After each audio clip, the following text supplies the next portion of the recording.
Hello. I wanted to talk today about stealth camping or people that live in their cars and their vans.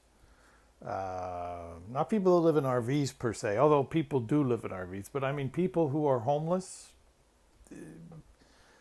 in a way, and they live in their cars and their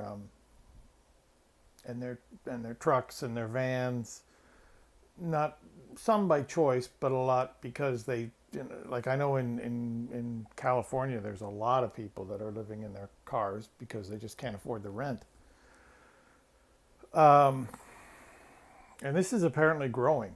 I've seen a lot of videos online about it, and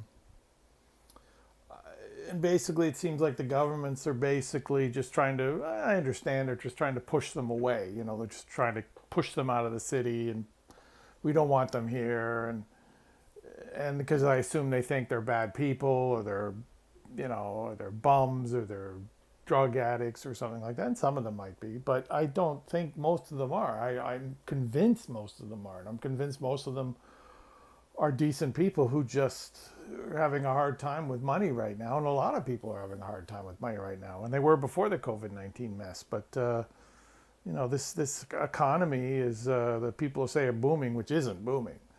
The GDP growth rate is tepid at best.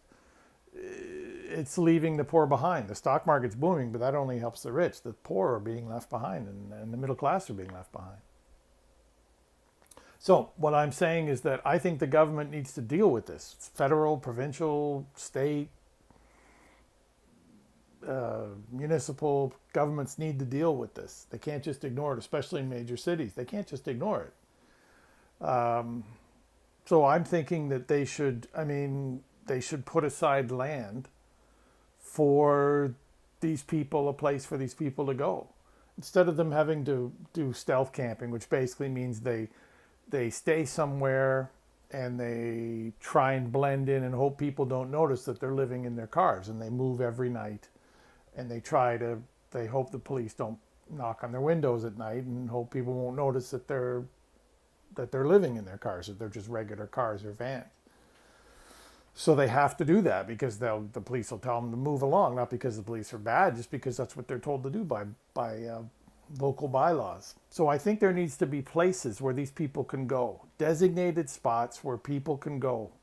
Just government land that's not being used by the government, where these people can go and they can stay. They don't have to provide anything. I mean, if they do, that's great. Like a source of fresh water would be good, and a dumping area where they could, or maybe a bathroom, just a bathroom or two would be nice. But if they can't do that, they can't do that. Just land, just to provide some land.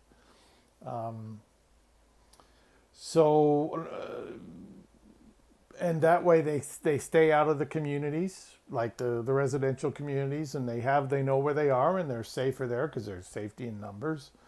And I think they're going to have to deal with this because as the economy gets worse and worse, there's going to be more and more people in this situation. And I think governments need to deal with this. And I think on many levels they need to deal with this. And again, there's plenty of government land in America and in Canada that, and I'm assuming in Europe too, but I don't know, that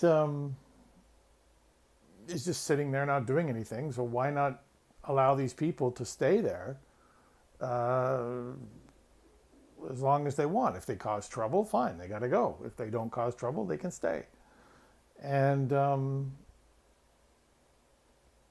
yeah, I think that's the best way to deal with this. I don't think you can just shove it under the rug because there's just too many of them now, and they're getting more and more and more as the economy gets less and worse and more people get left behind.